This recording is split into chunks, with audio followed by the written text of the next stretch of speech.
What's on Giglio's card sports? What's on Giglio's card spreads? What's on Giglio's card and parlays? All right, welcome to the very first edition of Picks and Pizza.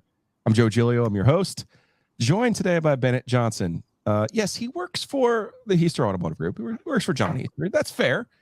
But like me, he loves to gamble on golf. So I couldn't think of a better way to start this podcast than to make British Open picks. I'll slip and call it the British Open there, even though I'm supposed to call it the Open Championship. Then to include Bennett, who we bet on. Which tournament did we bet on that we had a dead heat? Because I liked, it was a PGA. It was PGA. Because I liked Varner and you mocked me. And I think you had Cashmere Keith and they ended upside. Yeah. Well, first of all, this is Picks and Pizza. You have provided me with zero pizza. Neither. And for the last, I don't know, 3 months now, we've been betting back and forth. You haven't provided me a single good pick. So you have failed on picks and pizza. Wait a second. We both had Hovland for the PGA. He came in second. I know we didn't cash that, but. Yeah, but you didn't give me that pick. I was like, hey, Giglio, I really like Hov this week. And you're like, oh, yeah, that's a good pick. Yeah, so you don't get credit for that. That's fair. And both of my U.S. Open picks failed. So here's what I want to do. And joining me on the Heister Automotive Group hotline, of course, I'll have to get that part out of the way. Get off your Heister, get down to Heister, go check them out. I'm not allowed to get an OG Mobile, I've been told.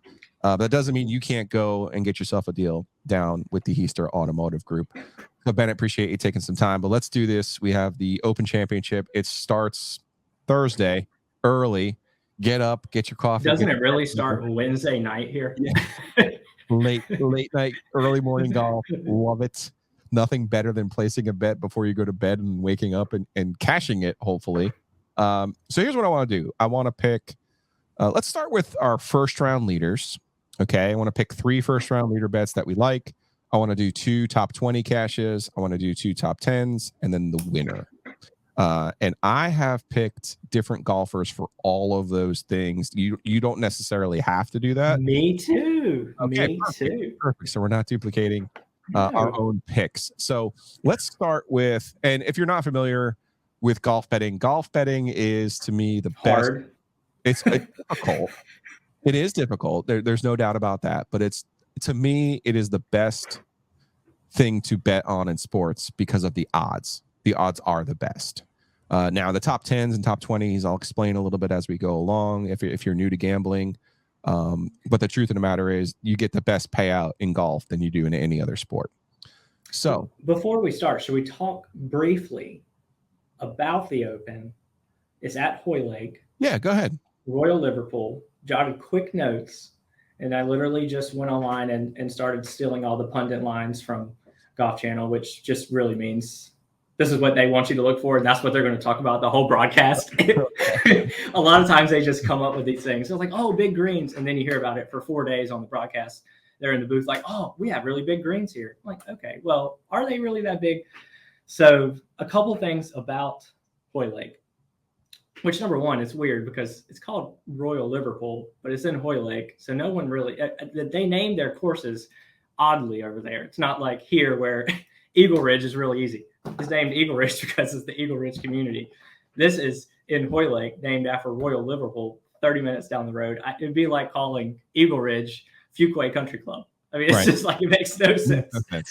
So Hoylake, it's an oceanside course. It is literally, for me and you, if we were playing out there, we would literally hit a tee shot into the ocean. It is on top of the cliff on the ocean. So whenever you're true links golf like that, it's all about the conditions.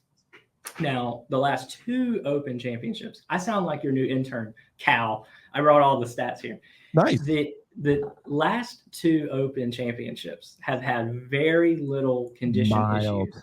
I hate that. I love the last round of the Scottish Open last week. That's what I want to see. 35 mile an hour winds, Rory hitting low stingers into the wind. Like, who doesn't want to see that? So the last 2 years, this is interesting, and this is very rare in traditional major championship golf. Round 1 has actually been the highest scoring average for the last 2 Open Championships. So round 1, so if new people are listening to this not familiar with how major championship golf works, 4 rounds. After the first 2 rounds, there's a big cut. They basically split the field in half. Traditionally, in a normal golf tournament, the easiest round is round 1, and then as you progress through the tournament, it gets more and more difficult.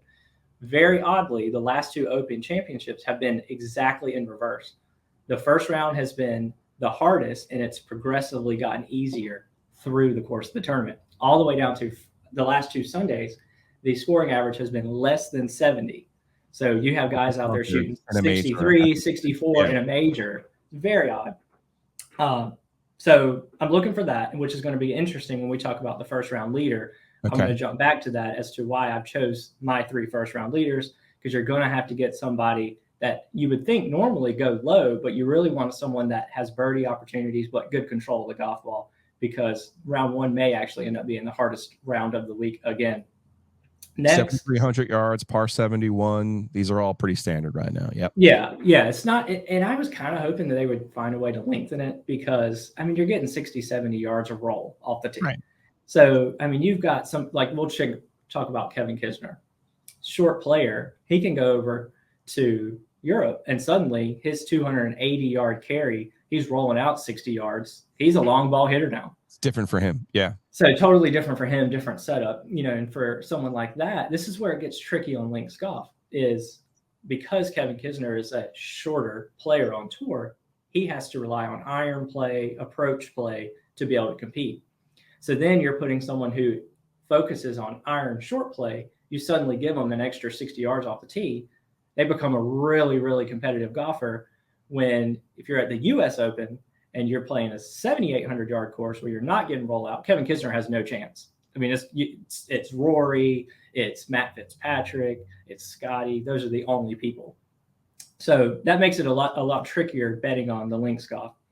One other thing that I find really interesting about Hoylake, or Royal Liverpool, whatever they're going to call it, and they're going to tell you that all week in the broadcast, like, oh, we have 2 names for this, is they have out of bounds very close to the fairway, which is very, very odd. Traditionally, out of bounds is way outside the ropes. This course, they're going to have some out of bounds that is just inside the rough. So you're going to have players. And why they're doing that is they're not going to let everyone just bomb it 380 yards down the fairway, try to carry this and carry that, cutting corners, things like that. They want you to play down the fairway. So because of that, you're going to have some of your long ball hitters that won't be able to just grip it and rip it, as they call it. They're going to have to actually try to use a little bit of accuracy off the tee. So, if you were coming in thinking, oh, it's going to be only long ball guys, might not be the case. All right. So what are we thinking for? So first round leader, if you're not familiar, this is a bet that you place, and the odds are going to be really, really, really, really, really good, no matter who they are. And typically my unit is $100, but for first round leaders, I usually do like 25. I usually do about a quarter, unless there's somebody I'm really feeling really good about. So, and the way this works is if they're tied, the number gets cut in half. Your payout gets cut in half. And a lot of times you don't have a solo first round leader. If it's 3 people, you divide your payout by 3, etc., down to 4 or 5. You know where I'm going now. So I want you to start with your lowest, your best odds first. I'll go first to give you an example. My first round leader pick is Tyrrell Hatton, and he is 33-1 or plus 3,300. Meaning, if you bet $100 and he's the solo leader, you win $3,300. That's a pretty good day's work. I like Hatton. So far, what I've seen in the opens, if you will, in Canada, we had Nick Taylor, right? Canadian. In the U.S. Open, Wyndham Clark, an American. Okay, maybe we don't want to count that one. Scottish Open, Bobby Mack had that thing from Scotland, had that thing until Rory pulled a next level move to win that thing. Did he have that? He had it. Okay. He had it, and then Rory. Quick review. This guy also hit a 280-yard. He had 2 3-woods on the back 9, 280 yards. One bounced off this huge mound, gets the world's best kick up to it, 3-foot eagle putt. And then he absolutely tanks his tee shot. I mean, we've got everyone in the gallery pointing this way, and he gets a perfect lie. He hits probably the best shot of his entire life. A draw 3-wood off of the hard pack into the wind, and somehow that ball just drops on to the putting surface, 8 feet from the flag. Yep, So makes a pretty putt. did he have it, or did he have some very beneficial breaks there down the stretch? So what I was looking for here was an English player. Obviously, Terrell Hatton, if you look at the advanced analytics, has been one of the 3 best players in the world this year. So I'm going Hatton. He could be mercurial, but I think he's got one super low round in him, and I would love to see it in the first round. What's your first round? I'll kind of down the same line. I was looking, you got to have a European in there. So, and Matt Fitzpatrick, he's plus 5,000 to be leading after 1. So Matt, he's obviously a long ball hitter, but what I think is more important is he's really long with his 3-wood. So he can play the 3-wood off the tee, get the roll. He'll still be hitting 300 plus yard drives. He's really good iron player. And of course he knows how to go low, and he plays well in majors. So this is a guy that's used to the pressure of playing at home. Everyone's going to be watching him. He knows how to get off the tee. And hasn't had a great year. So it's like at some point, the really good players are going to pop off. They're going to shoot 65 when you're not expecting it. Okay. My next pick is Ryan Fox. It's Australian for beer. 66 to 1. You don't like that one? Is that Ryan Fox is heavily qualified. Of course he is, but I also looked at early tee times. I'm big into the first-round leaders usually going off pretty early and posting a good number. Yes. Yeah, you want to be on the course before 8 a.m. local time. Yeah, and so I did take into account tee times, because that late early draw seems to never work out in the Open. No, never works out in the Open. Who's your second pick for first-round leader? Next I have Max Homa. The homie, yeah. I think you're probably gonna. Are you gonna be picking him later? Come on, man. Are you gonna be picking him later? No. Okay. Well, I think Max, again, a long ball hitter, good lag putter. So I'm thinking if it is going to be a difficult round 1 where the Open champ, the RNA, which is the USGA for those who are not sure, the RNA is the USGA in England, Scotland.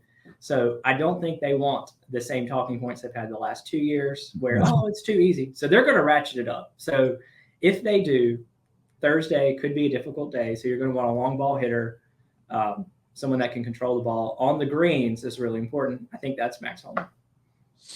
All right. My last pick is a sentimental one. I am going with the Louis Oosthuizen, 80 to 1. Before the Masters, everyone was like, Brooks Koepka won the live event right before the Masters. That means he's going to play well. I laughed. And of course he should have won the Masters, but he didn't. So the Oost has had back problems, always perpetually has back problems. Couldn't have been happier to take the live golf money, because it just meant he just could come off the ranch in South Africa and play in those majors and basically just make a bunch of money. He had a top 10 finish in the most recent live event, which at least signals to me that his back is at least healthy. I don't know about you, but I actually think he has the best swing in golf. I think he has the purest swing in golf. It was Fred Couples, then it was Ernie Els, then it was Louis, as far as smoothest swing in the world. I mean, literally, he swings like this. That's how fast it is. It's amazing. It's ridiculous. And he plays well, usually shows out in majors, at least until he went to live. So this is a scratcher. This is a pure scratcher, 80 to 1. Yeah, that's big odds. Yeah. So the antithesis of Louis Oosthuizen, John Rahm. That's who jammer. Love it. Yeah. He's plus 2,500. And I feel like it's a great number. It's a good number. It's pretty safe. Yeah. So, he's plus 2,500. He's a guy that I don't have this statistic, but there's no telling how many times in the last 5 years he's been leading after one round of any tournament. He's probably up there with Scotty as far as leading the most rounds after, leading the tournament after a certain amount of rounds. He's probably up there with Scotty. When he gets hot, he gets molten hot. And he's not hot right now. No, he's not. So it's kind of this, in a way, I kind of went with the same leader after one strategy. Long ball hitters, someone that's not playing well, that all of a sudden just pops off 64, and you're like, oh, where'd that come from?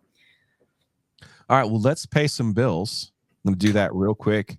We come back, we'll make our top 20 picks and our top 10 picks. This is Picks and Pizza, a new gambling podcast. Yeah, we're working through some. This is the maiden voyage, and I'm happy that Bennett Johnson is joining me, but we'll get to more picks right after this. Housekeeping. All right, big thanks to our friends at Breeze Through, Adam Stevenson. Check out this tumbler, Breeze Through, lifetime refills, $20. You're gonna win them here on the OG next in 2 weeks. Look at that sweet, sweet logo. Breeze Through has so much more than just gas. Well, while that is helpful, they have more than gas.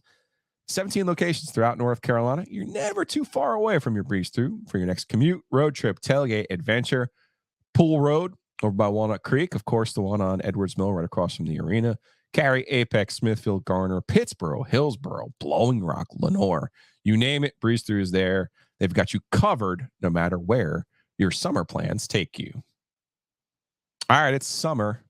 This is the best time to get yourself ready for the school year. And if you want to move, now's the time to find a house. Barry Woodard and his crew at Hometown Realty, they can help you. They got the best deals out there. He's got the best crew out there. More than 250 agents over 6 locations. They're in Raleigh, Garner, Clayton, Selma, Atlantic Beach. You name it, whether you're doing residential, commercial, or rental. Hometown Realty, myhtr.com. Barry and his crew, they've got you covered. Give them a call, 919-550-7355. And of course, once you buy that house, you're going to need to close, and you're going to need a lawyer. You're going to need some legal help.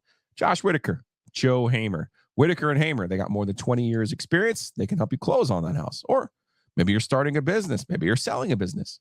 Anything that's family law related, Josh and Joe, they've got you covered. Check them out in Raleigh, Clayton, Fuquay, Morehead City. And of course, all of the G's, Goldsboro, Gastonia, and Garner. They have the world's greatest URL, wh.lawyer. Give them a shout at 919-772-7000. All right. Well, that was fun. It's always fun to pay bills. Appreciate the Heaster Automotive Group for helping me pay bills too. So, and again, no OG Mobile for me. But that doesn't mean you can't get off your keister and get down to Heaster and work with my friend Bennett Johnson. That's right. Come see us. Come and see us. If I were to get an OG Mobile, what do you think would be the best deal down at Heaster? What do you think would be most fitting for the OVS and Giglio Mobile? This is what I think you should do. I think you should take the next 12 golf tournaments. Okay. That'll take you all the way through the playoffs. Okay. That'll get you through the little bit of the fall series that nobody really cares about. So it's a good opportunity to win a little money on the PGA Tour. You take your net winnings and you call me, which you'll probably be upside down. But if you're not, we'll find a vehicle in that budget for you. See? You just have to work with the Heaster Automotive Group. It's that easy. You just go check them out. Please, pretty please. With sugar on top. All right, let's get to our top 20s and our top 10s because, and this one is, I'm not going to lie to you, Bennett. I don't love these in general because they get cut. So if there's 21 golfers who finish in the top 20, it's 20 divided by 21 or 21. Yeah. 20 divided by 21. All of the ones. So and then there could be 28 golfers in the top 20. So you look at some of these numbers and you go, yeah, that's a great payoff, except it almost always gets cut. If you can actually find a site that doesn't cut, and there are some gambling sites that don't cut their top 10s and top 20s and top 5s, sign up. And especially if you're into golf gambling, sign up with them. I signed up with FanDuel this week when I was up in Virginia, Connecticut, Jersey, New York. Their top 20s are cut. So that's one thing. If you're shopping, that's one thing to look for. So let's go your first top 20 finish pick here for the Open Championship. I went with for the leader after one. I went with longer odds. I wanted a payout there. When you get to the top 20, top 10 winner, you're going to hear a lot of the big names because those guys have it's how the odds work, of course, but they have the best chance. If you play this tournament 100 times, you're going to see a lot of the same names in the top 20 over and over and over. So if you've probably lost a little money on the leader after one because you're kind of just shooting blind. We got to work on your vernacular, by the way. First round leader, man. FRL. Oh my gosh. Okay, well, I'm gonna get you some abbreviations here when we start talking about Okay. total proximity to the hole, things like that. So I'm gonna talk about them both at the same time. Ricky Fowler, plus 105. Hot as anybody going right now. My note is hottest player in the world, period. Yes. Number 2 is Dustin Johnson. DJ. So DJ, yeah. Both Ricky and Dustin, very similar in that they play well on links courses historically. Dustin, I wrote this down. Oh, I had a great stat for him, but I don't have it in front of me. But he's made, I think it was like 6 or 7 straight cuts in the Open on all different types of courses in all different conditions. So he's not just one of those guys that played well the last 2 years when the conditions were easy. He plays well when they're baked out, 30-mile-an-hour winds. So he's someone that if the conditions do worsen over the weekend, you feel good. He's going to continue to rise up the leaderboard while people who are a little bit less experienced in those conditions may not be. For Ricky, like you said, he's the hottest player on the planet. I don't think he's going to win this week. I don't see it as a Open Championship where Ricky wins at 10 under par and he beats Rory and Scotty. I think if it becomes a cream rises to the crop, it's going to be the real deal creaming to rising. And right now, I think Ricky's just 1/2 step lower than those top 3 or 4 guys. So that's why I think it's very conservative to say top 20. I feel like that's almost surefire money. And it's plus 130 or plus 105 is really not bad. 2 things that I like about Ricky, if you're going to argue for him to do better than the top 20, maybe win, is he's number 3 in total driving efficiency, which is actually, I think in links golf, the most important driving statistic because the fairways are narrow. Or at Hoylake, the fairways are going to be really narrow. And they have a lot of mounds. So the landing area is even smaller than that. So you need someone who's really efficient driving the ball. You're going to need distance, but you really have to have the accuracy combined. So that's what total driving efficiency is measuring. He's number 3 in the world. So that's a good bet for him.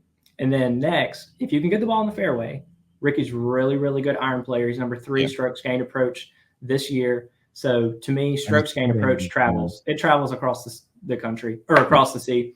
And everyone always says, oh, Ricky's a great putter. Ricky's a great putter. Everyone on tour is a great putter. Like whoever wins the tournament. He's been putting really, really well. He reminds me a lot of 2014, 2015, Ricky with the putter. But it's not going to be one of those events where it's like, oh, man, the guy that won putted well. Of course the guy that won putted well. They always putt well.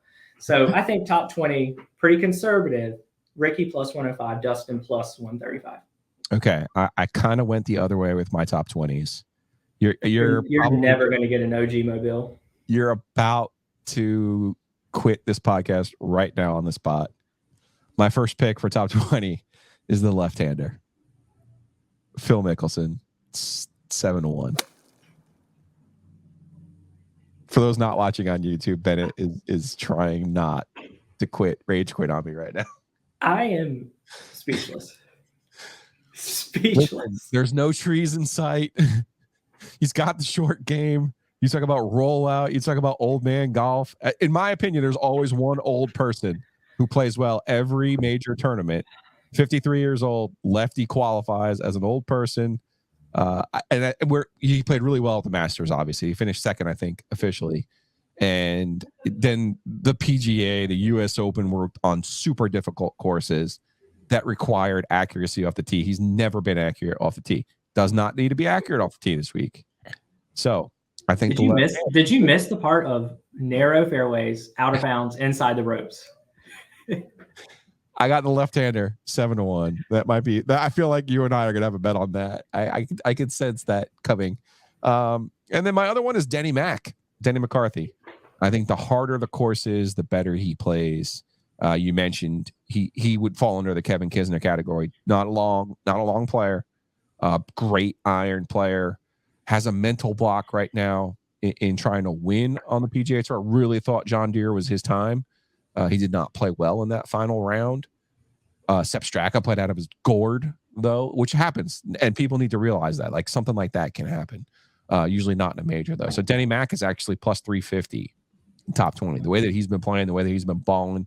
Should have won the Memorial. Choked that thing away to a golfer who you'll be hearing coming out of my mouth soon. So I got Denny Mac in the top 20. Let's do your top 10s. Okay.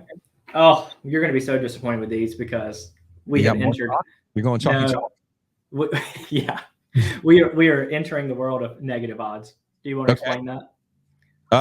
Yeah, it means the more money you put up to get to $100. So we'll start with our minus 135. Okay, that's not terrible. The man, Rory. Okay. So Roy, the favorite to win this tournament. He's the favorite to win. Top 10. Because I think at pretty much every major in the last 30 that have been played, he's been in the top 10. He's been in the top 10. So number one, for anyone that doesn't know, he did win the last time the Open Championship was held here. So 2014. Different. The tour was different then. The game was played slightly different then. It sounds like, well, that was only like 7-8 years ago. Well, it's a different game now. Rory was really able to overpower the course in a way that a lot of other players really couldn't. And that really wasn't that long ago. But the game has definitely caught up to Rory from that perspective. He's got another 6 or 7 guys, some of the ones we're getting ready to start naming, that really, for the most part, have all the shots in the bag that he does. What I think separates Rory apart right now is Rory has this drive to show that he made the right decision not going to live. And you could see maybe a little bit of that relief last week when he accidentally made a putt to win. And, he's staring at the sky and everyone's like, oh, he can't believe he made it. And I'm like, no, I think he's thinking, I can't believe I finally won a tournament to show everybody I was right. So I think Rory, a top 10 is a shoe-in. Very quick statistics on Rory that are kind of mind-blowing. These are actually some of his worst statistics, honestly. 4th in total strokes gained. So you're giving the best player in the world. He's already gained it. He's only 3 people are playing better with regards to the strokes gained statistic. And quickly explain total strokes. I was going to say, explain strokes gained. Go ahead. Easy one. Oh, but strokes gained is basically what the rest of the field does and how you perform compared to the rest of the field. Yeah. In the most general of terms. In that same statistic, he's 2nd in tee to green. So if a game of golf is get the ball from the tee box to the green, he's 2nd in the world at doing that. But he was fighting it last week with his driver, at least. I don't think he's been comfortable with his driver. I know there was I think he loved the Sim 2. And then when they made the change to the Stealth, I don't think he's been comfortable with the Stealth, to be perfectly honest with you. No, he seems to be aiming it. Yeah. But the good thing is when you're Rory and you're carrying at 330, you can aim it. Okay, so if you're aiming and carrying at 325, that's pretty good. And, and I'm glad you said that. It's a perfect segue into what I think is so interesting about Rory is people kind of think Rory is like he's just a long ball sprayer. Like, hey, I'm just going to hit it down there, see what happens. He's actually 14th in fairway proximity, which is important here because you've got to basically land the ball in the middle of the fairway to hold the fairway. So he's got the distance. We know he has the short game. He's obviously putting well. He's accidentally making 20-footers on the last hole in 35-mile-an-hour winds. So he's putting well. He's driving it well, even if he's having to aim in a little bit. 4th in total strokes gained. He's a shoe-in top 10. Okay, so minus 135, which I try to think of minus bets this way. A normal standard bet is minus 110, which means the house gets the $10 vig on a $100 bet. So really, if you're saying someone's going to finish in is that me or you? If someone's going to finish in the top 10, minus 135, those odds aren't terrible, especially for top 10. Now you can get that cut by ties, so that part of it would give me pause because then you'd actually be getting like $40-$50 back if there are ties. So I as a general rule, I like plus bets. I like a little bit longer odds because you have to go into it thinking you're going to get cut in those 10 and top 20 bets. Which preposterous top 10 bet would you like me to start with? The one that's going to annoy you or the one that you're going to be like, okay, you're right? I want to agree with you first, so then I can be annoyed as we go to the winners. All right, that's fine. So Tommy Fleetwood, a guy who has not won on the PGA Tour, English, plus 225 to be top 10. Tommy's been really close this year, kind of like Ricky, and people are waiting for the breakthrough. Same thing with Denny Mac, waiting for the breakthrough. Been playing well, finished tied for 4th last year that at the old course, obviously not exactly the same type of course, but again, not the longest player in the history of the world, but is a guy who I think will be a horse for this course. Plus 225, played well last week at the Scottish, and I think he'll play well again this week. My other one, maybe you won't hate. He's a personal favorite of mine because I've won the Garner Golf Gambling Group with him. Actually last year at the Open Championship. The little B, Brian Harmon. Oh, The lefty with the snow shovel for a putter. He's actually plus 650 for top 10. Here are his last 3 starts. Travelers tied for 2nd, Rocket tied for 9th, and Scottish tied for 12th. Last year at the Open, he was also in the top 10, tied for 6th last year. So I love the little B. It's the time of the year where he decides, you know what, I want to keep my tour card. I want to play really well for a couple weeks here. He gets hot. Again, not the longest player in the history of the world. again, that's what makes it a good pick for the Lynx style. Though. Yeah. He's a sneak. He is the definition of sneaky good because he doesn't have the stature. So that's smaller player, 36 smaller years player. old. Just one of these other nameless, faceless Georgia Bulldogs. It's funny. He's one of those guys on the broadcast where they're constantly, oh, he's sneaky long, sneaky good with the eye, sneaky. You mean he's short? Just say he's short. It's so okay. So many sneakies. All right, let's pay one more round of bills here. We'll pay. We'll come back with our winners and also a bonus winner pick for the Barracuda coming up next right here on Picks and Pizza. Move on. I know it's kind of hard to believe, but they actually do have golf carts. Yeah, Tiger Woods is the most value, but Rory is too. Maybe he'll win another major. Maybe he'll pop on that value. You know who's going to help you with that? Weston, Oak City Cards, Oak City Sports Cards, downtown Raleigh off of Glenwood Avenue. Look, baseball, basketball, football, Pokemon, Garbage Pail Kids, golf carts. I'm being serious. They have everything. Go check them out. And more importantly, get your cards graded. Get the best value for your cards by getting them graded. Take them to Weston at Oak City Sports Cards. They're downtown, right off of Glenwood Avenue. Great spot, great location. Tell them the OG sent you. Or you can find them online at oakcitycards.com. Listen, right now, outside is a little bit of a mess. Okay, I'm not going to lie to you. So being outside, especially when I go play golf, I got to take a bath and off. I don't want to do that when I'm at my house. When I'm at home, I want to be able to sit outside. You know who can help you do that? Mosquito Authority, Pest Authority. I also got ants. You want to get rid of those ants? Call Hayes Lancaster and his crew at the Mosquito Authority and Pest Authority, 919-807-1951, or check them out online at bugsbite.com. I'm telling, they just came out to my house today. I'm not even kidding you. When I tell you guys, we these are the advertisers. We're not just selling you something here. These are the products that we believe in. Hayes Lancaster, they got you covered, whether it's ants, whether it's termites, whether it's mice, whether it's mold in the attic, under the house, in the house, you name it, they've got it. Mosquito Authority, Pest Authority, 919-807-1951. And yeah, I mean, Bennett's giving me a hard time here. I'm not sure I really appreciate this kind of blowback. I didn't realize I needed to provide pizza. I mean, I will next time. For my friend Anthony Guerra at Oakwood Pizza Box, right there on Person Street, right across from the Krispy Kreme, the world famous Krispy Kreme in downtown Raleigh on Person Street. They're open Wednesdays through Sundays. They're open for lunch Friday, Saturday, Sunday. Go get the square pizza. It's the best pizza not only in Raleigh, but it's the best pizza in North Carolina. Check them out at oakwoodpizzabox.com. All right, Bennett, see, that's all. We just have to go to the Oakwood Pizza Box. I got to get you down there. Yeah, once we do that, then I will have fulfilled at least half of this portion of the equation where I will provide pizza to you. Look, you just tell me when. The fact that you didn't provide pizza, number one, it's not that shocking as I've gotten to know you. It's just a little bit disappointing, is what I would say. I asked you. Whoa. I asked you to be on this program, and you said, do I need to come downtown, or you want to do it on the StreamYard? And I said, your choice. If you were here downtown, we could go get pizza today. But instead, you chose the StreamYard. Do not impugn my character on my podcast, sir. Well, first I will of all, not stand for that. You chose. The tournament starts in like 8 hours. So you're like, oh, let's do a podcast talking about the British Open, the Open. 8 hours before it starts. A little bit more planning on your behalf would be good.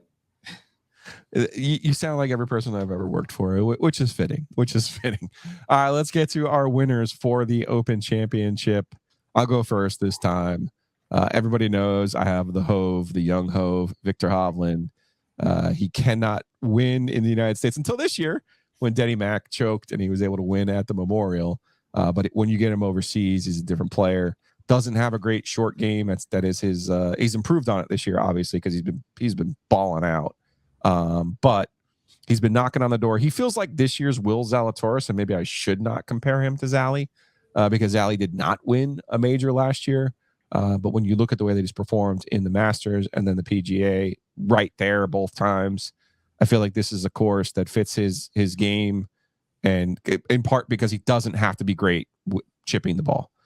So give me the Hove, the young Hove. Shouts to Josh Goodson. 20-1 is the number I'm seeing right now. It's not the number I have. I have it at 14-1, which I don't love. If you win a tournament, I'd rather get more of a payout than that.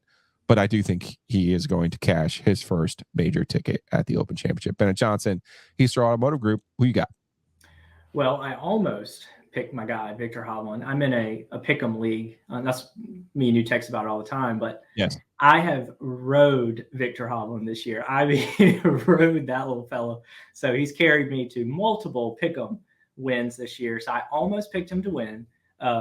Victor, like you said, he was T7 at the Masters, T2 PGA. Second strokes gain. Yeah. He's third in putts per round. He's perfect links course. He's kind of going home, so to speak. So I love the Hovland pick, but not nearly as much as I love at plus 750. Scotty. I mean, whoa. Scotty Scheffler. He hasn't finished outside the top 12 in his last 19 starts. I mean, so he's got 15 top 10 in that period. He won in Phoenix, right? That was his last win. So he caught a heater last year, won the Masters. He won like 3 out of 5. Yeah, he caught a heater, won the Masters, and then competed in every major. Every major top 10. Yeah. Which everyone thought he was going to win because of Southern Hills. This year, his putter has just betrayed him. But 137th in total putting. That's ridiculous. Yeah. And Brad Frisch has explained this to me. Brad Frisch used to play on the PGA Tour, and he's played golf with me. He's been on Fellow Camel. Yes. And has been on the OG podcast. He said to me, the reason you think both Rory and Scotty Scheffler are quote unquote bad at putting is because they have more opportunities at what we think of as makeable putts. And the truth of the matter is that's a good thing to have that many looks. But pros only make 50% of their 8-foot putts. And so he said, even if you watch them and you think, oh, he missed too many. No, he's just making the average, basically. I watched the final round of the Scottish, and Scotty had three shots, including one chip in that like either rolled over the hole or hit the hole and went out. And what did he end up losing? I think by 2 strokes. So if those 3 shots go in, you're like, oh, okay, he won again. Seriously talented. Like I dream of being able to hit a ball just one time as well as he is. Just so pure with that, his striking. He's first in total strokes gained, first in tee to green, first off the tee, first in approach, first in greens regulation, which is exactly like what you're saying. Yeah. That's why you think, oh, Scotty's not a great putter. Well, no, Scotty's a world-class putter. It's just he has more opportunities than everybody else. So his percentage is not going to be there compared to someone that only has, half the opportunities. So he puts the ball in the fairway, he puts it on the green. If he misses the green, he probably has the best short game in the world. Again, I think that travels no matter where you go. So to me, at plus 750, that's really not bad for probably, you might disagree. I think Scotty's the best player in the world. People might say Rory, but it depends on, what day of the week. But to be the best player in the world, plus 750 is really not that bad. All right, let's close this out. The first edition of Picks and Pizza with a bonus pick. The Barracuda Championship, which is out in Lake Tahoe and has the Stableford scoring system. So plus is good. You get points for eagle, points for birdie, and no points for a par, and then negative points, which is not good. So it's a little counterintuitive. for a bogey, and then it actually caps at a double bogey. I think it's basically a birdie fest. The more birdies you have, the better chance you have to win. So give me. I have 2 picks, so give me 2 picks to cash this Barracuda Championship. So I went. Well, let me see. Well, did I tell you beforehand? No, I don't know. So which country has had the best PGA Tour season? Which country has had the best? And since I should know this, since I watch the PGA Tour and follow it. Oh, you're gonna say Canada. Canada. Yeah. So I had to go with Mr. Taylor Pendrith, and the reason I like him, and I did very little research on the Barracuda Championship, obviously. I don't understand. But I used just a little bit of my PGA Tour knowledge.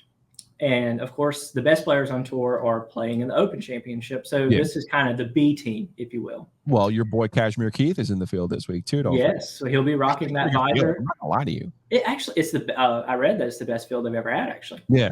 So Kashmir Keith will be there. He'll be rocking the visor, looking very fly. But everyone over playing in that event is going to be very similar in that. From 100 yards to 150 yards, they're all pretty average players compared to the top tier players that are playing overseas this weekend. So I tried to find a differentiating factor, which Taylor Pendrith is 3rd in strokes gained from 175 to 200 yards out. So if everyone's going to be kind of average from the 150 from 100 to 150, I was trying to find some way to set him apart. So on those holes where you have 175, 200 in, he's probably going to be in the best in the field at the Barracuda. Total strokes gained off the tee, 37. So he's actually a pretty good player. He just obviously didn't qualify for the Open Championship. It's a perfect time for him to put a win on the card. Yeah. He was a favorite last week, which there's no way Taylor Pendrith should ever be the favorite in a tournament. He was the favorite at Barbasol. He struggled in the first round, probably because of that reason. Then he balled out in the next 3 rounds. He actually almost came back and won the thing. I don't hate that pick. He's a bomber too, and he's plus 3,000. Yeah, he's also among the leaders in par 5 scoring, which is always where you want to be. My 2 are locals. I went Akshay Bhatia, 35-1 plus 3,500. He's the only one in this field in the top 10 in par 4 birdies. Took him. This is a birdie fest. And then the Stableford scoring system was absolutely made for Grayson Murray. Another local, 60-1, so plus 6,000, $100 wins you $6,000. He has been on fire in the last few, and these are off. When you're not at the main one, you're on one of those off brand tournaments. He does well, and he has done well. Barbasol, he struggled on day 1, was just blazing hot day 3, got out to a crazy start on day 4, was only a stroke behind, ended up kind of yakking it up a little bit down there at the end. I actually think Grayson's knocking on the door. And Akshay has been too. Would love to see either one of our locals win that. All right, Bennett, you made it. You want to give us? Want to give us a review for our first picks and pans? Maybe some positive vibes. Picks some pie, picks some pizza here. Maybe some positive vibes only here, or of course, 5 stars. 5 stars only, as always. Okay. No, I would say this was a B- performance. B-. Okay. The minus coming in, no pizza. Your friends at the Oakwood Pizza Box are going to be very disappointed. But I would say the B, which is not a bad grade, is coming from you're getting ready to go on a heater for the next 12 tournaments with these picks, and you will get your first OG mobile from the Heister Automotive Group. Love it. All right, guys. Appreciate you. Subscribe. Do all the good things down there. Leave your comments. Leave your picks down here too. I like it because he's going super chalky. Hove isn't exactly off the board either. So we'll see. Check it out. Appreciate you. We'll see everyone next week right here on Picks and Pizza. Maybe I'll have pizza next week too.